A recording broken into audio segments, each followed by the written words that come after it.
On va écouter un témoignage. Merci Alice d'être avec nous en direct.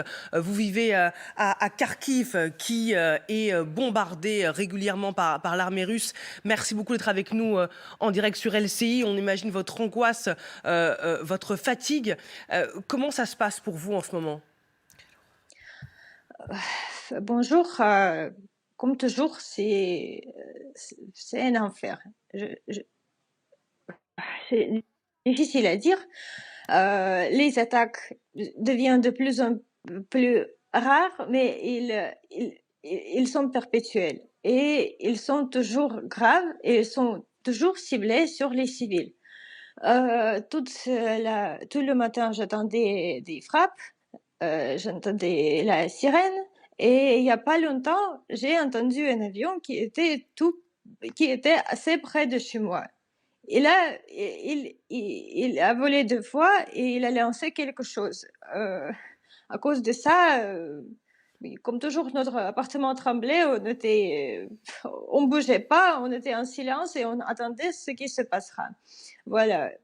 Je sais pas ce qui a été touché par ça, quelque chose dans mon quartier, j'imagine. Voilà, nous avons eu la chance de seulement avoir peur, mais ne pas être victime par cela. Donc, pas seulement les banlieues, un peu toute la ville est toujours attaquée. Alice, vous dites nous avons eu de la chance. Vous êtes avec des membres de votre famille. Oui, oui, avec ma mère, mon frère, comme toujours ma grand-mère, et mes animaux domestiques. Voilà. Mon immeuble n'est pas touché, mais quelque chose qui se trouve pas loin de chez nous, visiblement, a eu une attaque aérienne. Et comment ça se passe pour vous au quotidien? Vous dites là, votre immeuble n'a pas été touché par cette attaque aérienne. Est-ce que vous pouvez sortir? Est-ce que vous êtes coincé chez vous? Est-ce que la solidarité, on imagine, hein, s'organise? Racontez-nous.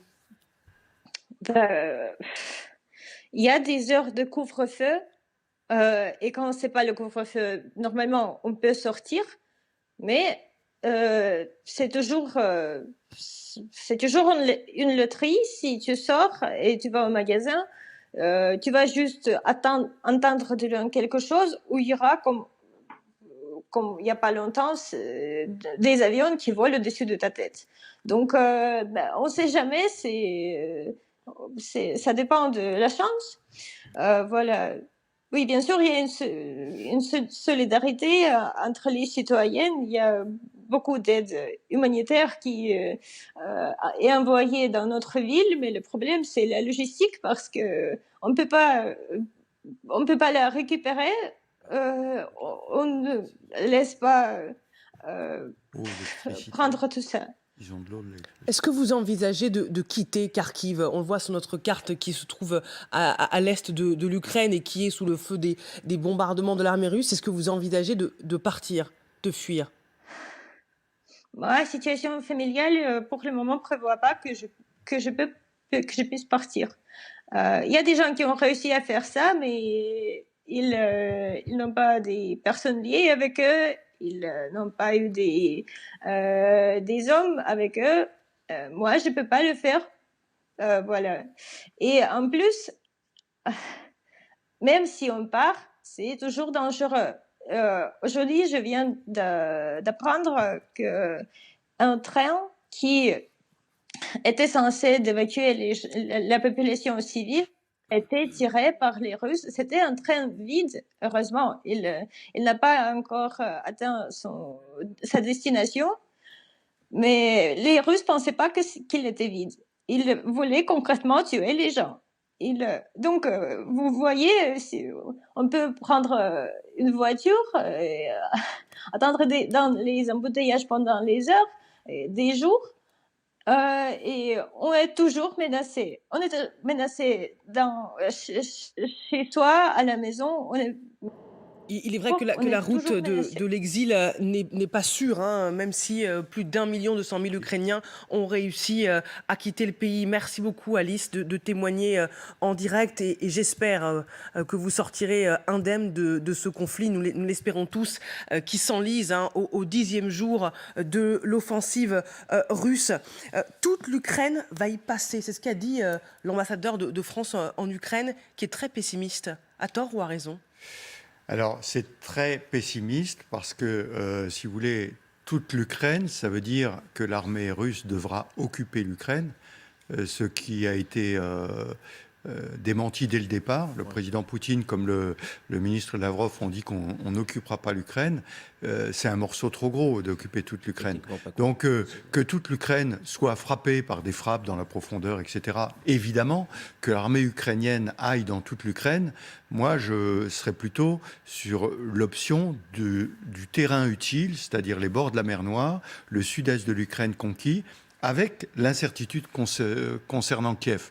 L'interview qu'on vient d'entendre, c'est typiquement l'image de la guerre sur les populations civiles, qui s'oppose un petit peu, vous l'avez bien vu, avec les résistants, qui eux sont dans l'action, que pensent à combattre, disent qu'ils vont gagner, alors que ces populations civiles, elles ne font que subir en fait.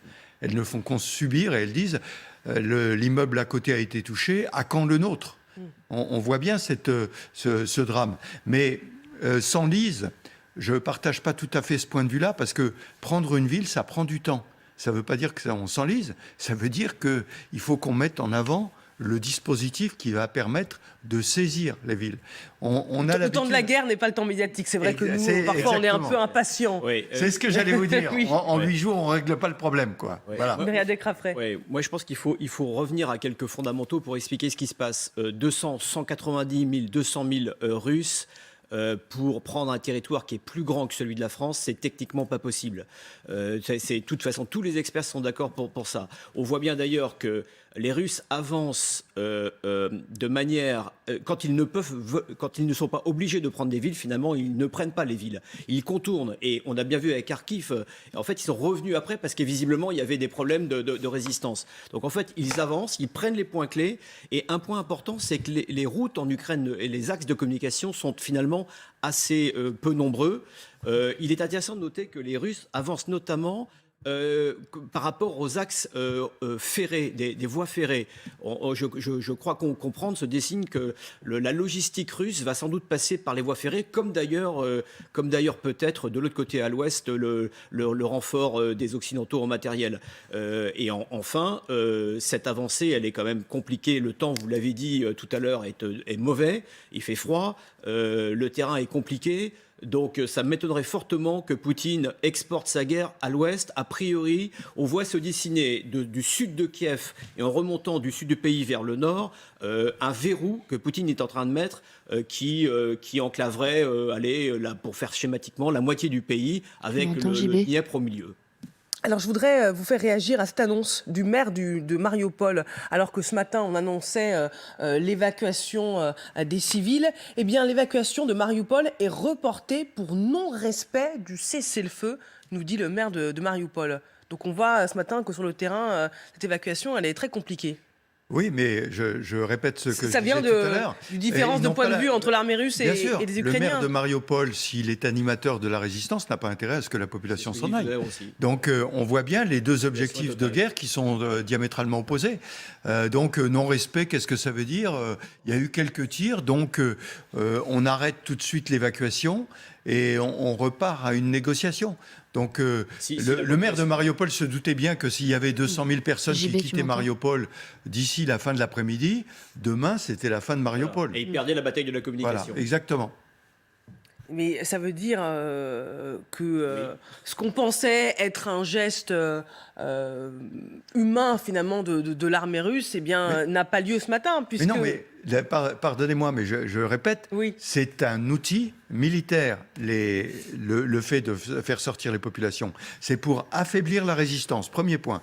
Deuxième temps, c'est pour montrer à tout le monde, vous voyez, nous sommes humains. Ce que vous venez de dire. Oui, mais là, comme ça ne se fait pas finalement cette évacuation des mais c'est le maire de Mariupol qui le dit. C'est vrai. C'est celui qui est le responsable de la résistance. Les Russes vont vous dire, c'est pas nous qui avons arrêté le cessez-le-feu. Nous, on a demandé le silence des armes, mais ce sont les Ukrainiens qui ont tiré. Enfin, j'ai vécu ça en Yougoslavie presque tous les jours. Hein. Mais attendez, C'est d'un côté, c'est une opposition de. Ils ont pas du tout les mêmes positions. Mais pour être équilibré, mon général, il faut ajouter que pour le maire de Mariupol, il a tout intérêt à ce que les populations restent dans la ville, voilà, pour jouer ce levier vis-à-vis des Russes et en particulier vis-à-vis de l'Occident. Donc c'est un jeu à somme nulle et on va voir qui va perdre le premier. Merci Meredek Raffray, qu'on va retrouver demain pour le 10-12. Merci Général Trinquant, merci Jade pour ces explications en images. Vous restez avec nous. L'édition spéciale se poursuit avec